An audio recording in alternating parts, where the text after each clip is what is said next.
First reading, a reading from the prophet Jeremiah. In those days, the princes said to the king, Jeremiah ought to be put to death. He is demoralizing the soldiers who are left in this city, and all the people, by speaking such things to them. He's not interested in the welfare of our people, but in their ruin. King Zedekiah answered, He is in your power, for the king could do nothing with them. And so they took Jeremiah and threw him into the cistern of Prince Malchiah, which was in the quarters of the guard, letting him down with ropes. There was no water in the cistern, only mud, and Jeremiah sank into the mud. Ebed-Melech, a court official, went there from the palace and said to him, My lord king, these men have been at fault in all they have done to the prophet Jeremiah, casting him into the cistern. He will die of famine on the spot, for there is no more food in the city. Then the king ordered Ebed-Melech, the Cushite, to take 3 men along with him and draw the prophet Jeremiah out of the cistern before he should die. The word of the Lord.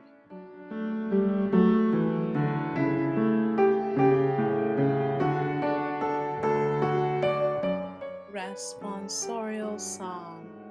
The response is, Lord, come to my aid. I have waited for the Lord, and he stooped toward me. Lord, come to my aid.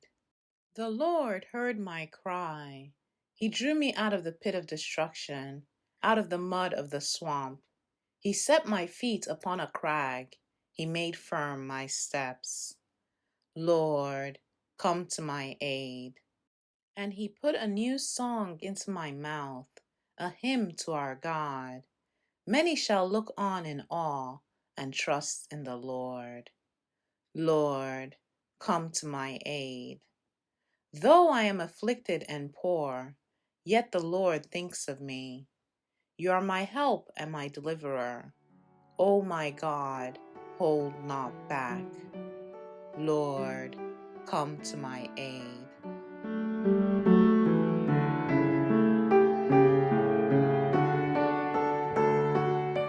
Second reading, a reading from the letter of St. Paul to the Hebrews. Brothers and sisters, since we are surrounded by so great a cloud of witnesses, let us rid ourselves of every burden and sin that clings to us, and persevere in running the race that lies before us, while keeping our eyes fixed on Jesus, the leader and perfecter of faith.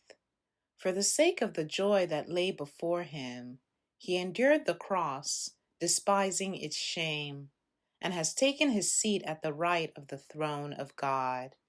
Consider how he endured such opposition from sinners, in order that you may not grow weary and lose heart.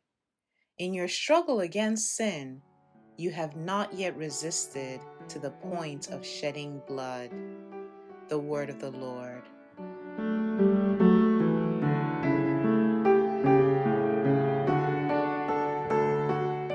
Gospel.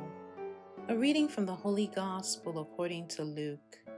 Jesus said to his disciples, I have come to set the earth on fire, and how I wish it were already blazing. There is a baptism with which I must be baptized, and how great is my anguish until it is accomplished. Do you think that I have come to establish peace on the earth? No, I tell you, but rather division. From now on, a household of 5 will be divided, 3 against 2, and 2 against 3. A father will be divided against his son, and a son against his father, a mother against her daughter, and a daughter against her mother, a mother-in-law against her daughter-in-law, and a daughter-in-law against her mother-in-law. The Gospel of the Lord.